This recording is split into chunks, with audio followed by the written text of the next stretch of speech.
Okay. Hello, everybody. So my name is Geyer Mauritz Alexander. This is for the task 10 for the PISF 171 module. So what we are going to be doing today is we will be talking about economic systems that you find over the world. So just to mention a few, we get communism, capitalism, and socialism. Those are the three main ones that we get at this moment. You also get Bhutan, which basically follows a GNI growth, not GNI, GN, like gross domestic happiness, GNH, yeah, national happiness. Sorry, national. So the first question here, it says, why does countries have different economic systems in place? So historically, not everybody started off on the same foot. Obviously, there was a lot of wars that got waged back in the day. There's certain geographical locations that come to mind, and there's also personal ideology that the people of a nation tends to follow. That would fall under the cultural values. Um, it's not always a given that, let's say, everybody will follow the same system and for their respective reasons, right? Um, so let's move over to the very first one, which is capitalism. So capitalism can be defined as a market economy. So within capitalism, basically the people own the factors of production with very limited or no government intervention whatsoever. So what happens is a lot of the products and services that the people in a capitalistic society produces gets taxed. Now that tax money gets used to be spent on basically externalities. So externalities are things like roads, infrastructure, hospitals, basic necessities that human beings need. And once all the basic necessities have been covered, then the government can try and expand a bit more into other areas, which will help the local economy that is being spoken of grow and develop even further to protect itself and its assets and stuff like that. So let's go over to how a capitalistic society works. So I just want to add here where my mouse is hovering right now. This is typically where it starts. So the individuals can be defined as sole proprietors, meaning people, a one-man business, or basically a partnership, or let's just say businesses. They produce goods and services. This goes hand in hand with supply and demand. So businesses and households buy goods and services that have taxes applied to them. So basically, it moves all the way over. So sometimes businesses buy from other businesses and households buy from businesses. So basically, let's say you have an engineering firm that needs a specific good, and another engineering firm has that good. Well, then they will be doing business with each other if the prices are right.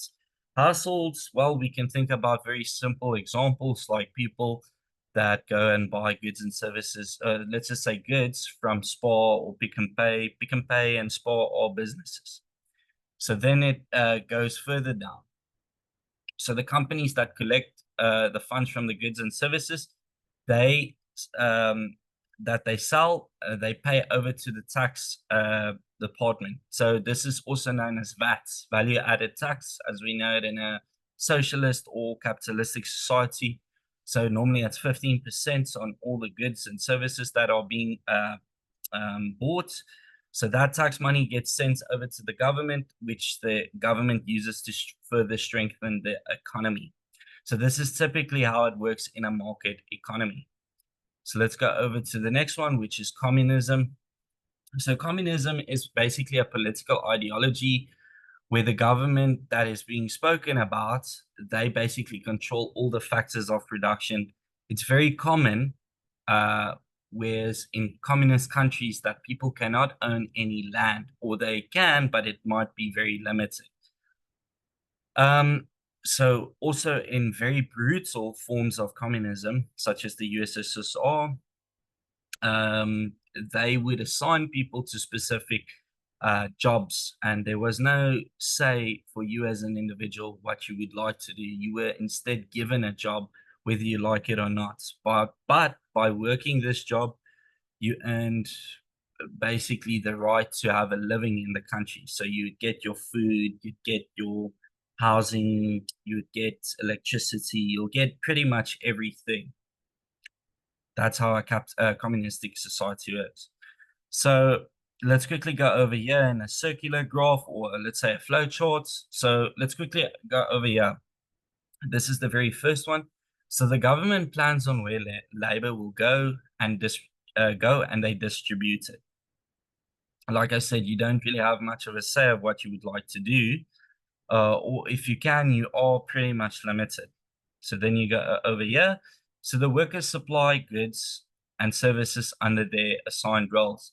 So let's say you are assigned to a mining job. Your job would be to get gold or coal or copper or whatever.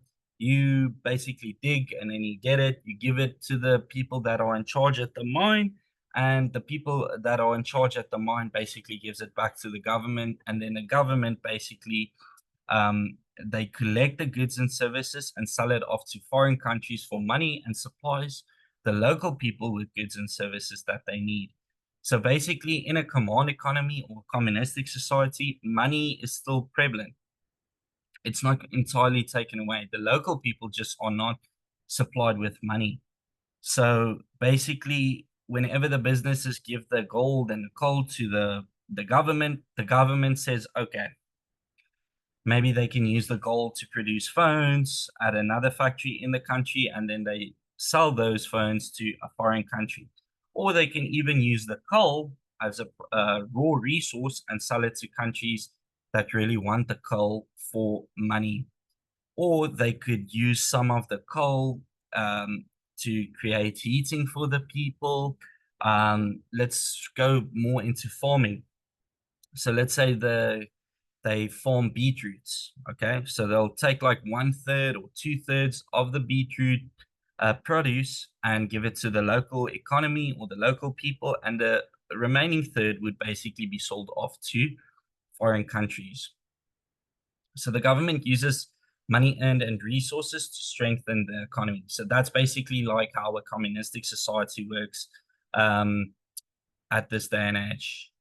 Yeah, let's quickly go on. So this is just a bit of a fact sheet. So some communistic countries, there is pretty much 5 remaining ones, but I'm sure there might be a few other ones, but these are some of the main ones that I can think about. So China is an example of a command economy, Laos, Cuba, North Korea, and Vietnam. It's also important to distinguish that although they all are communist, they tend to not always follow the same set of rules that you find in Marxist-Leninist theories. So socialism. So socialism is an economic theory whereby the government has intervention and still allows businesses to produce goods and services. So basically, what is being said here is in a socialistic society, the people are still allowed to own land in some cases. Most cases, it's like that. They can still produce goods and services as they can in a capitalistic society. But some sectors in a socialist country tends to be completely government owned. If it's not completely, it's overly um, uh, owned, such as mining in South Africa. Very few mines in South Africa is allowed to be exploited by private individuals. Most of them are government owned mines, if not all. So in some cases, so let's just go over some the countries that are socialist. So I could say South Africa is not entirely socialist, but it leans more onto capitalistic ideologies. But there are socialist ideologies that are prevalent in South Africa.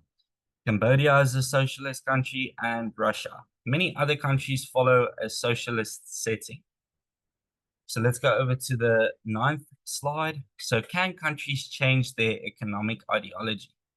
So it's important to realize this. This is a very important question. And yes, countries can change their economic ideology. So the reason for that is because maybe they followed like a capitalistic society and they realized that, hey, this is not really working for us and the people of that specific said country. So they can decide to maybe become more socialist, or they can decide to become entirely communistic. So also, the reason why countries change their economic ideology is to harness funds. A good example that I can think about is like Cambodia. It used to be a very communistic country back in the 70s. I think it started in 1970 and it ended in 1975. It was known as the Khmer Rouge. Basically, what happened was Pol Pot, who was the leader back then, he wanted to change Cambodia into an agricultural, communistic run society.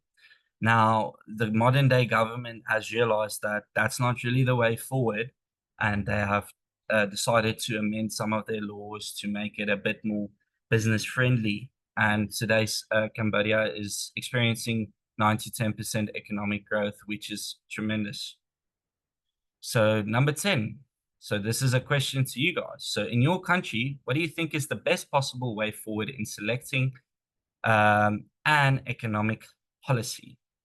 So, what the things that I would remind you to think about is externalities, which are roads, hospitals, and electricity, current needs of the country, geographical position, and the size of the country. This question will vary from student to student as they all come from unique backgrounds. This question is open to anyone and will not be marked incorrect despite the answer given. And the last slide is basically just a reference list. I hope you guys really enjoyed the video, and thank you very much for paying attention.